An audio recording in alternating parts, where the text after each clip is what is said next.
अस्सलामुअलैकुम, welcome to एमरात। Recently reports emerge हो रही हैं जो इस चीज़ की कंफर्मेशन का इशारा दे रही हैं कि चाइना अपने स्टेल्थ एयरक्राफ्ट के लिए स्पेशलाइज्ड वेपन सिस्टम्स को तैयार कर रहा है। एक एयरक्राफ्ट, बेशक उसमें एक्टिव इलेक्ट्रॉनिकली स्कैनर रेडार आ जाए, मॉडर्न रेडार वार्निंग रिसीवर्स आ जाएं, सबसे बेहतरीन मिशन कंप्यूटर सिस्टम आ जाए, लेकिन उसकी वेपनरी ओल्ड रहे तो उस बेहतरीन रेडार, बेहतरीन इलेक्ट्रॉनिक वॉरफेयर स्वीट का कोई खास फायदा नहीं है। एक एयरक्राफ्ट का पोटेंशियल तभी सामने आता है जब उस पर लगे हुए वेपन सिस्टम्स भी उतने ही ज्यादा एडवांस हों जितना उसकी इंटरनल सिस्टम एडवांस है। मैं आपको एक सिंपल सी मिसाल देता हूं। आप दो जेट-10C एयरक्राफ्ट उड़ाएं, दोनों जेट-10C वेरिएंट्स हैं, दोनों के पास ऐसा रेडार है, लेकिन एक ने PL-15 कैरी किए हुए हैं और एक ने पुराने PL-12। तो उसमें सुपीरियर PL-15 वाला J-10C एयरक्राफ्ट रहेगा। इसी तरह चाइना ने भी अपने J-35 स्टेल्थ एयरक्राफ्ट के लिए स्पेशलाइज्ड डिजाइन क्रूज मिसाइल्स की तैयारी पर काम स्टार्ट कर दिया है और ये भी पॉसिबिलिटी है कि ये क्रूज मिसाइल अपने प्रोटोटाइप फेजेस में भी जा चुका हो। चाइना ने अभी इसको ऑफिशियली अनाउंस किया है बेसिकली। और चाइना की अगर आप स्ट्रेटजीज को देखें तो वो इसी तरह रहती हैं कि जब एक वेपन सिस्टम उन्हें पता होता है कि अब ये डिलीवर कर दिया जाएगा या ये अपने इनिशियल टेस्ट क्लियर कर चुका है, फिर वो अनाउंस करते हैं कि हम ये चीज बना रहे हैं। अदरवाइज वो बहुत टाइम पहले से एक चीजों को अनाउंस नहीं करते। ये जो न्यू क्रूज मिसाइल बनाया जा रहा है, बेसिकली इसकी लेंथ कम रहेगी, यानी कि 4 मीटर तक मैक्सिमम।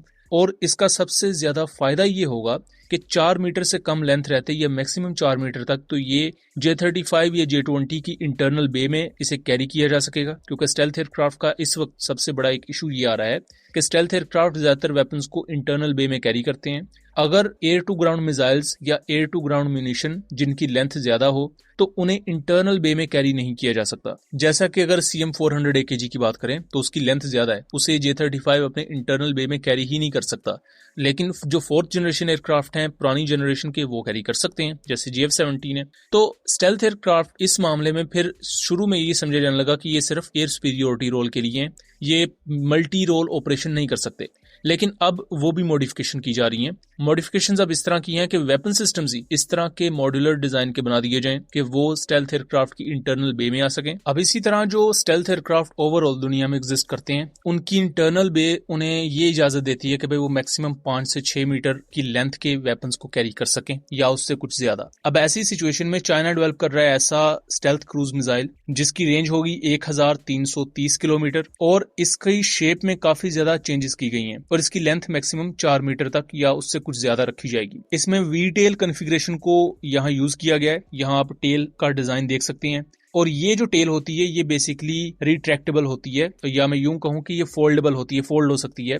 और जैसे ही इस क्रूज मिसाइल को फायर किया जाता है, ये ड्रॉप किया जाता है, तो इसकी टेल डिप्लॉय हो जाती है और फ्रंट विंग भी डिप्लॉय हो जाते हैं और ये अपने टारगेट की तरफ फिर मूव करता है। अब इस वी टेल कॉन्फ़िगरेशन के दो फायदे होते हैं। पहला फायदा तो ये होता है कि मिसाइल को लिफ्ट जनरेट करने में आसानी होती है। इससे क्या होता है कि उसका इंटरनल फ्यूल कंजम्पशन भी कम रहती है, कुदरती तौर पर एक्स्ट्रा लिफ्ट जनरेट हो रही है और उसे हवा में रहने में ज्यादा आसानी होती है, मैन्योवरेबिलिटी भी उसकी इंक्रीज हो जाती है। दूसरा इसका फायदा ये होता है IR सिग्नेचर सप्रेशन का। अब ये जो वी टेल कॉन्फ़िगरेशन है ये बुनियादी तौर पर मिसाइल का जो इंफ्रारेड सिग्नेचर है वो कम कर देता है, क्योंकि इन मिसाइल्स को सबसे ज्यादा खतरा एनिमी के एयर डिफेंस सिस्टम और खास तौर पर जो मैन पैड सिस्टम्स होते हैं उनसे होता है और वो इंफ्रारेड सीकर यूज करते हैं, यानी कि जो मिसाइल के इंजन से हीट एग्जॉस्ट हो रही होती है, हीट निकल रही होती है, वो उसको कैप्चर करते हैं। तो ये वी टेल कॉन्फ़िगरेशन उस हीट सिग्नेचर को कम कर देता है।